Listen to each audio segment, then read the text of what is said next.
Joker Folie A Deux is now showing in cinemas, so here's my review of Joker Folie A Deux. The first Joker movie was divisive, to say the least. A lot of people liked it, and the movie would go on to win a bunch of awards, including a Best Actor Oscar win for Joaquin Phoenix. But there are people who did not like it, and some of those people would even go so far as to say that the movie didn't even deserve those awards and nominations. I, for one, fall under the group of people who liked the first Joker movie. I thought Joaquin Phoenix was great and does a really good job of getting you to feel some empathy for his character, which is not an easy thing to do when you're playing one of the most despicable supervillains of all time. I thought the first movie does a great job of portraying Joker as this unreliable narrator, making you question which parts of the movie were real and which ones were Arthur's delusions. And I like Todd Phillips' style and direction. I also thought the idea of putting the Joker character in a gritty 70s taxi driver style crime movie was really cool. But despite liking the first movie, did I think it needed a sequel? Honestly, no. I thought the first movie left everything in a pretty good spot, so I wasn't exactly sure how to feel about a sequel.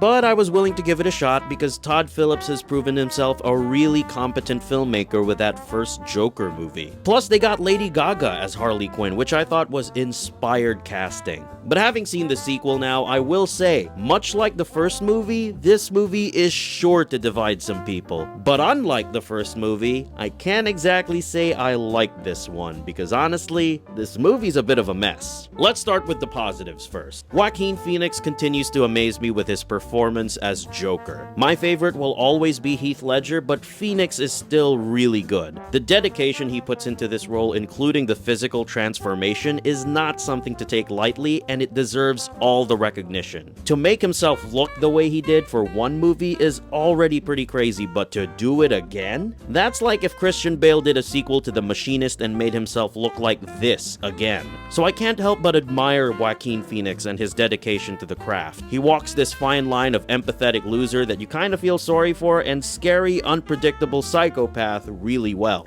Newcomer Lady Gaga was also pretty good as Harley Quinn with the little she was given, because shocker, this isn't the two-hander we were led to believe. You see, most of the movie centers around the trial of the Joker, and because of this, Harley sorta takes a back seat. Plus, her goals in this movie weren't at all clear. And it's unfortunate because I think given more to do and with a better script, Lady Gaga could have given us a real career-defining performance. Now let's talk about the elephant in the room, the musical numbers. Because if you didn't know, this movie is a musical. One positive thing I will say about these musical numbers is that they were visually stunning. The movie as a whole was already a visual treat, but when it came to the musical numbers, they really went all out and gave us some really spectacular visuals.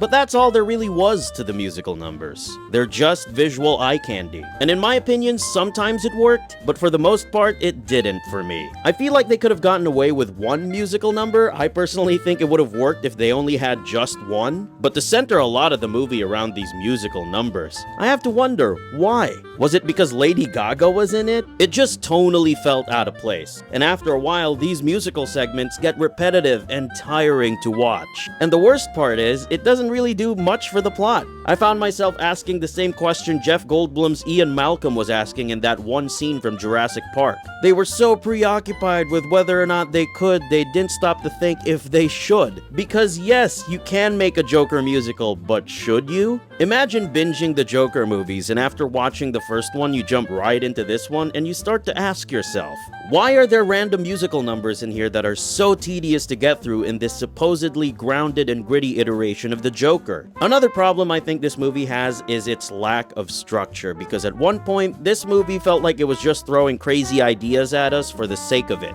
You compare it to the first movie, the chaos and craziness felt contained and purposeful. The most insane and intense scene of the first movie was when Joker shot Murray. But with this movie, it felt like something crazy was happening every 5 minutes, and it didn't really lead to anything. I personally think this movie is confused as to what it wants to be. It's one part musical, other part Bonnie and Clyde, and a courtroom drama. But unfortunately, I think it fails to be all of them at once. The musical numbers don't fit, Joker and Harley are barely a duo in this movie, and the courtroom stuff only tells us stuff we already knew, because all it does is recap the first movie. But I will say there is one scene in the courtroom that was really good. It involves a returning character, which I won't spoil, but it's one of the few scenes in this movie where I genuinely felt something, and it felt like we were going somewhere. But other than that though, this movie was a mess. Overall, unfortunately, this movie didn't win me over. I really wanted it to. This had the ingredients for a really good movie. Great performances from Joaquin Phoenix and Lady Gaga, stunning visuals, but unfortunately, all of it wasn't enough to save this movie from its very messy script and lack of structure.